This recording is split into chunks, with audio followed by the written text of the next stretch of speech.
Un empresario vio a un niño pidiendo limosna en el semáforo.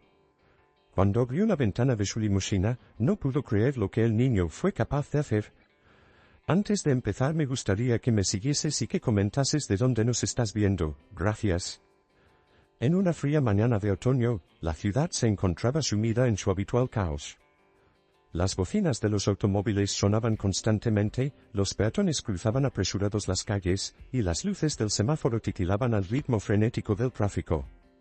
Para Eduardo Ledesma, un empresario de éxito y dueño de una cadena de tiendas departamentales que había crecido vertiginosamente en los últimos años, esta era una jornada más en su ajetreada agenda. Estaba camino a una reunión crucial con potenciales inversores extranjeros. En el interior de su limusina, con asientos de cuero suave y un cristal polarizado que lo separaba del mundo exterior, Eduardo repasaba informes financieros y respondía correos electrónicos en su tablet. Su mente estaba inmersa en el mundo de los negocios, donde los números, las estrategias y los beneficios eran lo único que importaba. El vehículo se detuvo en un semáforo particularmente concurrido, lo cual era frecuente en la ruta hacia el centro financiero de la ciudad. Mientras aguardaba a que la luz cambiara, Eduardo notó de reojo una figura menuda que se movía entre los autos detenidos. Al principio, no le prestó demasiada atención. Estaba acostumbrado a ver a personas en situaciones de calle, especialmente en las zonas más transitadas, donde pedían limosna o vendían pequeños artículos. Sin embargo, algo en la forma en que aquel niño caminaba le llamó la atención. No se movía con la desesperación de alguien que suplica por monedas, sino con la mirada fija en un objetivo, como si tuviera un propósito claro. El niño, que no tendría más de 8 o 9 años, estaba descalzo y vestía ropa visiblemente desgastada y sucia. A pesar del frío que se sentía en el aire, solo llevaba una camiseta delgada y unos pantalones cortos que no parecían haber conocido una lavadora en mucho tiempo. Finalmente, el niño se detuvo junto a la limusina de Eduardo. Con algo de esfuerzo, se puso de puntillas para alcanzar la ventanilla. Eduardo sintió una extraña punzada en el pecho, y en lugar de ignorarlo como solía hacer con otros mendigos, bajó la ventanilla unos centímetros, lo suficiente para poder escuchar lo que el niño tenía que decir. Esperaba oír la típica petición de unas monedas, pero el niño no extendió la mano ni pidió dinero. En cambio, sacó un pequeño trozo de papel que llevaba doblado con cuidado en el bolsillo y se lo ofreció a Eduardo con una mezcla de timidez y valentía. El empresario tomó el papel con cierta curiosidad y lo desplegó. Era un dibujo hecho con crayones baratos, con trazos infantiles y coloridos. En él se veía a un hombre de traje, con un maletín en una mano, y a su lado, un niño pequeño con una gran sonrisa. Las líneas eran torpes y desiguales, pero el mensaje era claro. Sobre el dibujo, en letras grandes y un tanto desordenadas, estaba escrita la frase: «Gracias por ayudarme a llegar a ser como tú». Eduardo sintió una oleada de desconcierto y emoción. El dibujo parecía una representación de él mismo, y el mensaje era tan simple como conmovedor. Lo miró, y luego dirigió su mirada hacia el niño, que lo observaba con ojos grandes y oscuros, llenos de una mezcla de esperanza y temor. «¿Por qué me das esto?», preguntó Eduardo, con una voz que salió más suave de lo que esperaba. El niño bajó la mirada. Tras un breve silencio, respondió con voz temblorosa: «Mi mamá me decía que si encontraba a alguien que pudiera ayudarme, le diera este dibujo. Ella decía que yo tenía que buscar un ejemplo a seguir, alguien que pudiera enseñarme a ser alguien en la vida. Pero, ella se fue hace unos meses, y ahora estoy solo. Todos los días vengo aquí con la esperanza de encontrar a alguien que pueda ayudarme a cumplir mi sueño». Las palabras del niño resonaron en el interior de Eduardo como un eco doloroso. Recordó su propia infancia, marcada por la pobreza y la ausencia de una figura paterna.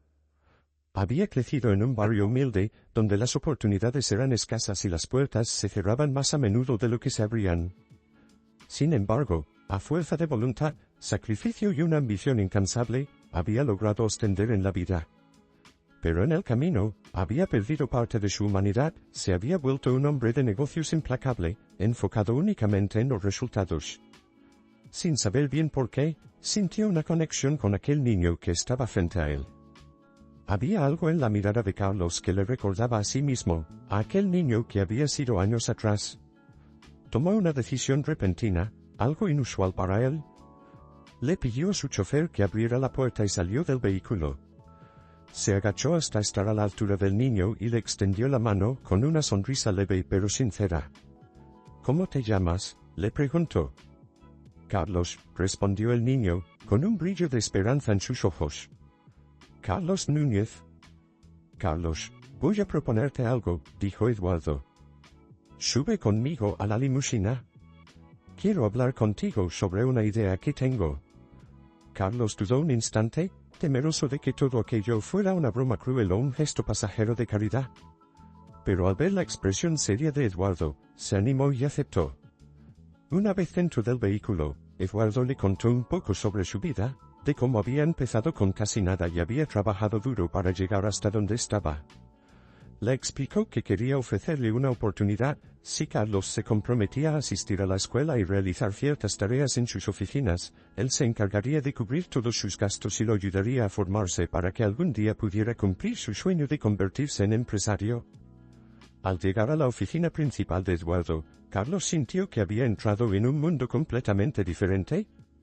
Los techos altos, las paredes decoradas con obras de arte moderno, y la cantidad de personas trabajando frenéticamente, le resultaban casi abrumadores. Eduardo lo presentó a algunos de sus empleados, asignándole tareas sencillas como organizar documentos, limpiar escritorios o entregar correspondencia. Para el niño, aquello era más que un trabajo, era una puerta abierta hacia un futuro diferente. Con el paso de los días, Carlos mostró una dedicación y un entusiasmo que sorprendieron a todos. A pesar de su corta edad y falta de formación, tenía una habilidad natural para aprender y sobre todo, una sed insaciable de conocimiento. Cada tarde, después de completar sus tareas, Eduardo le dedicaba tiempo para enseñarle cosas sobre el mundo de los negocios, pero también sobre la vida en general. Le hablaba sobre la importancia de la honestidad, el valor de la responsabilidad, y la necesidad de trabajar duro para alcanzar las metas. Con el tiempo, la relación entre el empresario y el niño se fue estrechando. Lo que inicialmente había comenzado como un acto de caridad se transformó en una profunda conexión. Para Eduardo, Carlos no era solo un niño al que estaba ayudando, se había convertido en una especie de reflejo de sí mismo, una segunda oportunidad para hacer las cosas de una manera diferente. Y para Carlos, Eduardo no era solo un benefactor o un mentor, sino una figura paterna que llenaba un vacío que había dejado la ausencia de su madre. El primer año fue un desafío. Carlos tuvo que adaptarse a la disciplina de la escuela, a la rigurosidad de un entorno nuevo, y a los continuos recuerdos de su vida pasada en la calle. Pero nunca se rindió. Con cada pequeño logro, ya fuera una buena calificación o un elogio de Eduardo, sentía que estaba más cerca de cumplir el sueño que su madre le había inculcado.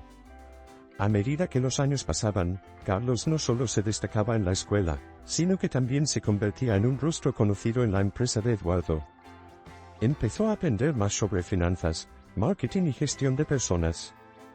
Se interesaba por cada detalle, por más mínimo que fuera, y pronto se ganó la admiración y el respeto de muchos empleados, que veían en él a un joven excepcionalmente talentoso y dedicado. Cuando Carlos cumplió 18 años, Eduardo le hizo una oferta que nunca esperó, le propuso trabajar oficialmente en la empresa durante sus vacaciones universitarias y continuar su formación en el mundo de los negocios. Aquel fue un momento crucial para ambos. Eduardo se dio cuenta de que aquel niño que un día había encontrado en el semáforo, había logrado no solo cambiar su propio destino, sino también influir profundamente en su vida. El día que Carlos se graduó de la universidad con honores en administración de empresas, toda la empresa celebró su éxito. Fue un día de emociones intensas para Eduardo, quien lo veía como un triunfo compartido, una prueba de que el verdadero valor de la vida no estaba en las ganancias o las adquisiciones, sino en las personas a quienes ayudamos a crecer y en las vidas que transformamos. Tras la ceremonia de graduación, Carlos se acercó a Eduardo con una carpeta en la mano. «Tengo un regalo para ti», dijo con una sonrisa llena de gratitud. Cuando Eduardo abrió la carpeta, encontró un nuevo dibujo, mucho más elaborado que aquel que le había entregado años atrás. Mostraba a un hombre de traje junto a un joven con un diploma en una mano y un maletín en la otra, pero esta vez el joven era el que estaba al frente, guiando al hombre mayor. «Ahora, es mi turno de ayudarte a ti», dijo Carlos, con la voz emocionada, Porque tú me enseñaste que la verdadera riqueza no está en lo que poseemos, sino en lo que hacemos por los demás. Eduardo lo abrazó con fuerza, sintiendo que, gracias a ese niño al que un día había encontrado en un semáforo, había descubierto el verdadero propósito de su éxito. Carlos le había recordado lo que significaba luchar por un sueño y lo poderosa que podía ser una pequeña chispa de bondad en un mundo donde las luces del tráfico no siempre señalan el camino a seguir. Juntos, habían recorrido un viaje que les había cambiado la vida a ambos, y sabían que este era solo el comienzo de algo mucho más grande.